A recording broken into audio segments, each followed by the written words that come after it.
میرے بھائی 26 نومبر کا میرے ساتھ کوئی تعلق ہی نہیں ہے. وہ انہوں نے اپنی ویڈیو میں خود کہا ہے کہ نہ تو میں نے ان سے ٹائم لیا نہ مفتی صاحب سے لیا. تو اس کو یوں ہی سمجھیں کہ کوئی شخص نہ لڑکی والوں سے ٹائم لے نہ لڑکے والوں سے اور برات لے کے پہنچ جائے اور کہ جی کرو. تو پھر آپ سمجھ سکتے ہیں, آپ تو ماشاءاللہ گوروں کے ملک میں رہ رہے ہیں, ایسے شخص کے ساتھ کیا ہونا چاہیے. رہ گیا یہ والا جو تماشا انہوں نے لگانا ہے یا لگانا چاہتے ہیں, اس کا میرے سے کوئی تعلق ہی نہیں میرے بھائی. نہ میں نے اس کو رسپانس کرنا ہے نہ مجھے کوئی ضرورت ہے رسپانس کرنے کی, کیونکہ مجھ سے تو انہوں نے پوچھا ہی نہیں ہے, نہ مفتی صاحب سے پوچھا ہوا ہے. تو بیٹھنا میں نے اور مفتی صاحب نے تھا نا بقول ان کے, تو اس کے لیے تو میں نے پہلے سے بتایا ہوا ہے کہ مفتی منیب الرحمان صاحب ویڈیو بنا کے دے دیں تو ہم بیٹھنے کے لیے تیار ہیں. یہ بڑی معقول وجہ ہے. اور یہ جو کہتے ہیں بار بار کہ یہ کمزور لوگوں کے ساتھ بیٹھتا ہے, تو کیا مفتی منیب الرحمان کو یہ کمزور سمجھتے ہیں؟ مفتی تقی عثمانی کو یہ کمزور سمجھتے ہیں؟ وہ تو سب سے تگڑے لوگ ہیں. تو میں نے ان کے ساتھ بیٹھنے کے لیے تیار ہوں, اور یہ بھی میری خواہش نہیں ہے. 26 نومبر کو لا تعلق ہی کر رہا ہے.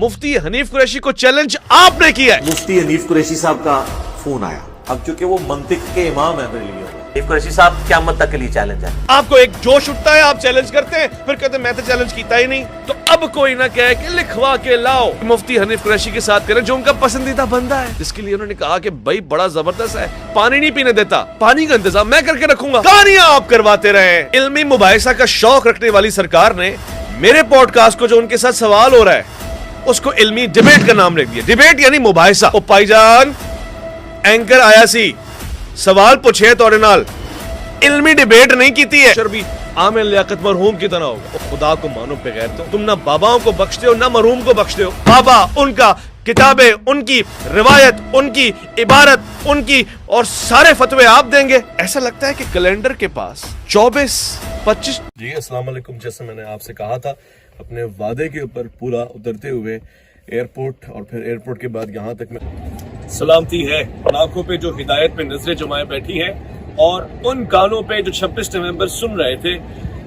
آپ کی وجہ سے, آپ کی دعاؤں کی وجہ سے دی ہوئی ہمت, خدا نے جو نعمت عطا کی ایک مسلمان کو, جو ہمارے ایمان کا تقاضا ہے, اسے لے کے اس وقت کراچی جناح انٹرنیشنل ایئرپورٹ کے اوپر میں موجود ہوں. اور السلام علیکم ورحمۃ اللہ. الحمدللہ ہم اپنے ٹائم پر یہاں پہنچ آئے, اور اویس ربانی صاحب بھی اکیڈمی سے انہوں نے رابطہ کیا ہے.